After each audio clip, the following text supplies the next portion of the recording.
Hi everyone, I'm Sonia from Love Mondays, a business consultancy which focuses on fast growth culture for SMEs.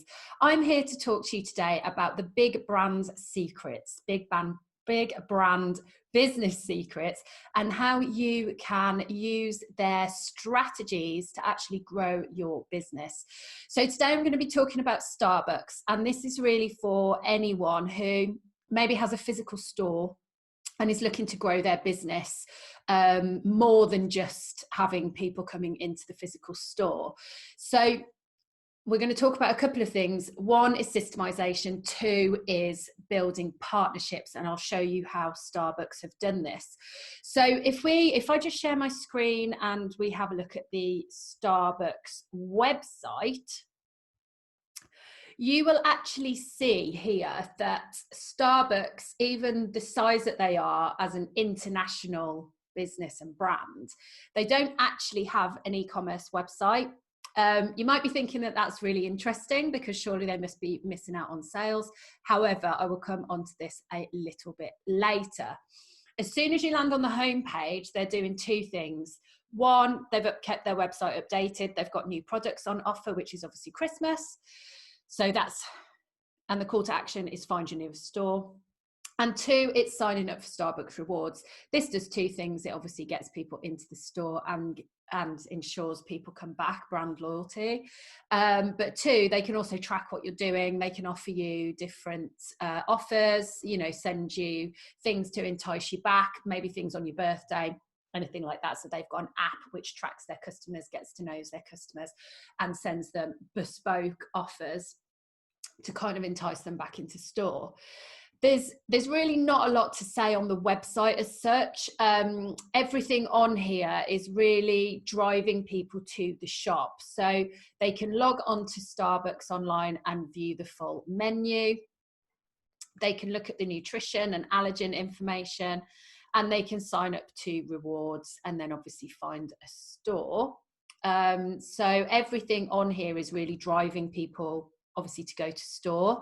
What they do a little bit further down, and they don't have this on the main menu because they don't want to actually discourage people from, basically their first thing is to drive you to store. So all of the call to actions and all of the menu items are to actually drive you to store. However, they do have About Us, career, social impact a little bit further down. All of this is a great credibility booster, especially times like now. They'll have something about COVID. So if people are feeling a little bit anxious, they can overcome their objections on the website. However, what Starbucks do really well is they've really created the perfect partnership. So if you're looking to scale your business, and maybe it's an e-commerce business, maybe you can think about partnerships. And this is how Starbucks have done their partnerships. So rather than selling their coffee pods on their own website, which of course gets a certain amount of traffic, they have decided to partner with people like Dolce Gusto, also Nespresso. So Nespresso have the actual product to be able to deliver Starbucks at home, as in physically make the coffee. So that's one type of partnership. The other partnership is with people like Amazon, Tesco and Sainsbury's.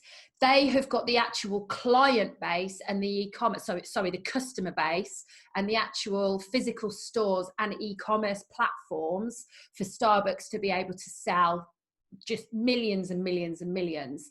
So if you have a look at their strategic partnerships, they're not having all of their eggs in one basket and having Starbucks on Starbucks websites. They've actually created strategic partnerships, one to deliver their product, which is coffee pods and Nespresso, and two to actually sell their product, which are the supermarkets, Tesco and Sainsbury's. The thing is with partnerships, they need to be mutually beneficial. So Nespresso can sell X amount of Nespresso pods, but actually for them, in order to sell more Nespresso machines, it's ideal for them to have Starbucks pods, because Nespresso customers who also like Starbucks are obviously going to be swayed into buying their Nespresso machines, and you can see how it's mutually beneficial. Nespresso get to build their kind of get to bring more products to their customers and sell more Nespresso machines to Starbucks customers, and Starbucks customers get to drink more Starbucks thanks to Nespresso. And again, mutually beneficial with Tesco and Sainsbury's. Starbucks customers are going to be coming into Tesco and Sainsbury's to get their Starbucks hits at home. So obviously Sainsbury's and Tesco's are going to be getting more clients in, so that's mutually beneficial for them. And obviously it's mutually beneficial for Starbucks because the brand and the reach of these huge supermarkets is just, you know, huge. It's the biggest you're going to get. The third area that Starbucks have kind of nailed to grow their business, so outside the website, sending people into stores, and outside of their partnerships, they've also got systemization. And so if you look at my scale model, they've got the communication online. It's the automation and the systemization bit, which then leads into how they build their teams around that. And when they've got as many stores as they have across the world, they haven't got time to have different models in every single place. So what they do is they build a system and they build a strategy which works on a small scale in one Starbucks area. And then they roll that out. Once they know it works, they roll it out across the whole of the world. So if you have a look, they'll actually have cups with lines on them. The staff are then taught to fill the milk up to those lines. And if you times that amongst thousands and thousands of employees, even if they're just saving a centimetre of milk and 5 seconds per coffee, if you times that across the whole of the world, you're really adding up to a huge amount of profit and a huge amount of higher turnover by getting people through the door. You've also got to remember who Starbucks target markets are. They are people who are, I'll just stop sharing my screen. They are people who are kind of cash rich, time poor. They haven't got time to be waiting for their coffee. They want it really quickly. So being able to systemize this across the whole of the world, which means that if you're in New York or London, you're going to get your favorite coffee. It's going to be hot and it's going to be fast. And so you can see with this systemization that they've kind of built around the partnerships. This is how they've actually grown their business to be the size that it can be. So how can you track that down into your own business model? So sticking with coffee shops, there's a few really clever ways that you can do this.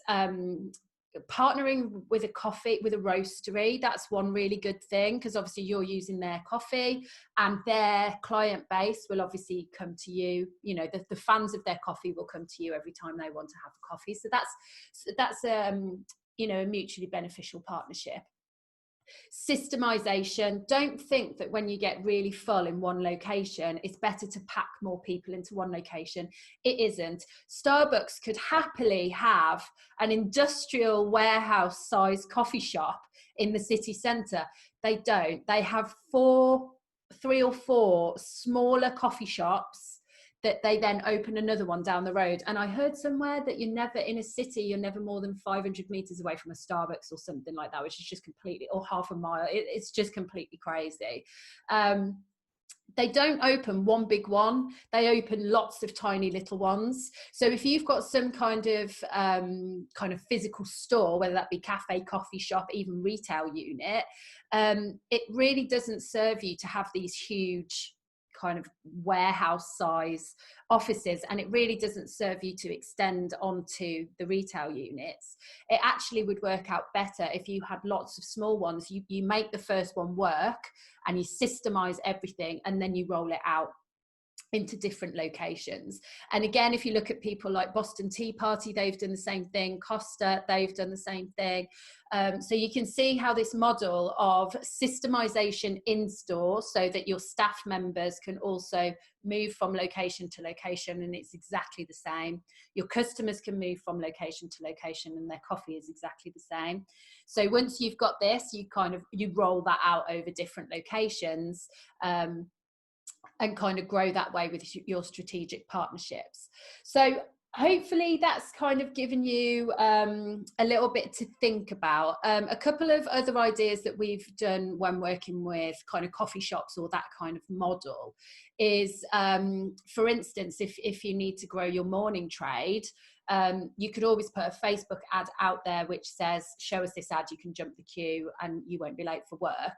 And then when they come in and jump the queue, you sell them a reusable cup. So then obviously once they, you know, get off the train every morning or whatever, they'll come into your coffee shop because they've got your reusable cup. And there's just really clever ways that Starbucks, you know, again, have done the same thing, selling people reusable cups so that, you know, they're more likely to go back to their store, because it's kind of embarrassing using a Starbucks cup in Costa. I've never done it personally, but I don't think I ever would. So hopefully that's given you some, you know, clever ideas to be able to systemize and also create strategic, mutually beneficial partnerships, one with a customer base or an e-commerce base, and one with an actual product which helps deliver your particular product. So again, hopefully that's been of help to you, and if you've got any questions, then of course I'm always here to help.